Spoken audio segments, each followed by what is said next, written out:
অনেক দিন পর একটা পার্সেল আনবক্সিং করার ভিডিও নিয়ে চলে আসলাম। তো এটা মিন্ত্রা থেকে একটা ড্রেস অর্ডার করেছি, সেটাই পেয়েছি।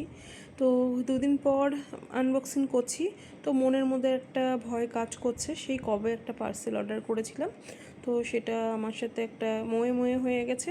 তো এটা আবার নতুন একটা পার্সেল অর্ডার করেছি, সেটা রিটার্ন করেছি, তাই তোমাদের সাথে শেয়ার করা হয়নি। তো আগেই বলে দিই, আমি এখানে কিন্তু একটা ওয়ান পিস অর্ডার করেছি, তো ব্লু কালার। তো মানে টেনশন ভিতরে কাজ করছে, এবার হাতে নিয়ে দেখি কেমন কি এসছে। তো এটা কটনের মধ্যে দেখেই অর্ডার করেছিলাম, তো কটনের মধ্যেই এসছে।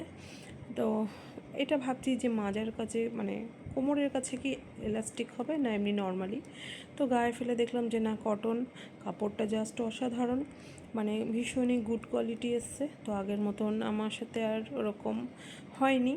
তো এটা গায়ে দিয়ে একটু ঢং করে দেখে নিলাম কেমন লাগছে আমার এই কালো রঙের সাথে। তো চওড়া একটা হাসি দেখেই মুখে তোমরা বুঝতে পারছো বেজায় খুশি আমি এই ড্রেসটা পেয়ে। এবার ভাবছি আমি এটা কবে পরবো, কবে তোমাদের সাথে শেয়ার করব পরে।